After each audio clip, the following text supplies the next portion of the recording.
Hey guys, it's Tom from winrumors.com. We're just taking a look at the Samsung Focus S today.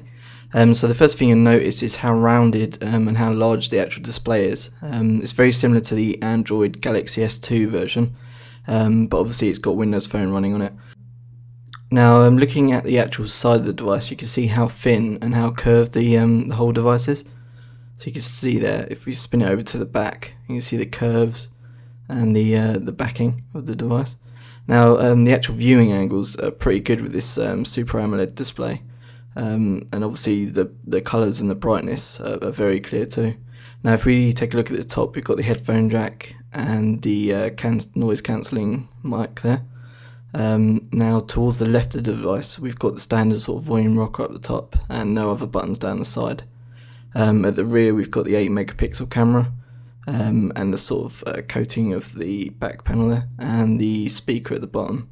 And then down the right hand side of the device, we've got the power button, and we've also got the camera button towards the bottom. Now, the actual micro USB port has been placed at the bottom of the device.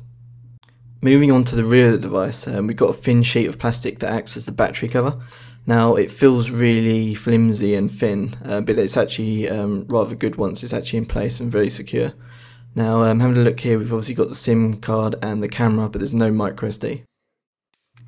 Now, securing the actual back cover into place is really easy. It sort of just cracks into place, and you just have to smooth your fingers over just to get that back on. Now, looking again at the device, if we take a look at the screen, you can obviously see just how good the viewing angles are on this particular device with the AMOLED display.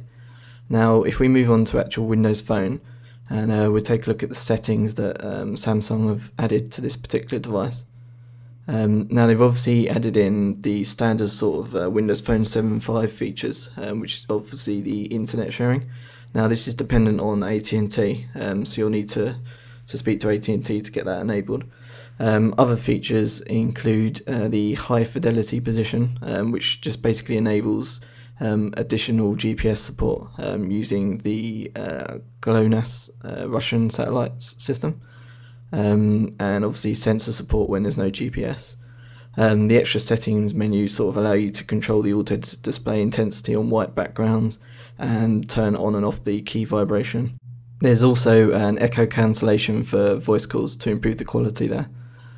So if we move into the actual camera on the Samsung Focus S, let's just take a look at the menu options to see if Samsung's actually added anything extra in here. You see the sort of basic settings. Now, Samsung hasn't actually added in some of the features that HTC has added in, like the panoramic and burst mode shots, and obviously the face tracking. There's anti-shaking there, but none of the additional features have made their way over. Now, you've obviously got the front-facing support, which is part of Windows Phone 7.5. And the video mode is fairly basic with the settings there, so you've got the quality and the resolution.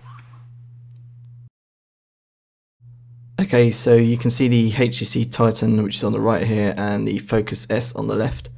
We're just going to compare them. So if we take a look at the actual thickness, what you'll see here is the Focus S is obviously quite thin, even compared to the Titan, which is a thin device itself. Looking at the rear of the devices, you can see just how big the Titan is. Okay, and the next comparison is the original Focus on the left and the Focus S on the right. If you look at these two devices, obviously the Focus is a 4-inch and the Focus S a 4.3. Now, looking at them side on, the Focus S at the bottom is clearly a lot thinner, even than the original Focus. And looking at the back, you can see where the two models differ. And the final comparison between the Nokia Lumia 800 on the left and the Focus S on the right. Now, both devices are AMOLED, so you can see the brightness on the screen there.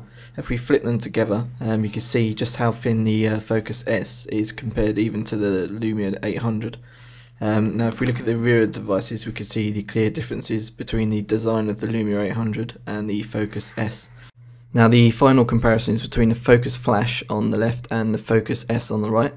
Now, the Flash is at&T's second Windows Phone 7.5 device. Now, if you flip them together, you can obviously see the Flash is a lot thicker than the Focus S. And if we look at the back, you can see the Flash on the left where it's got like a metal casing compared to the plastic on the right. Now, one of the interesting aspects of the focus flash is the actual physical button on the front of the device, which you can use to power it on. We'll have a full review of this device coming in the next few days.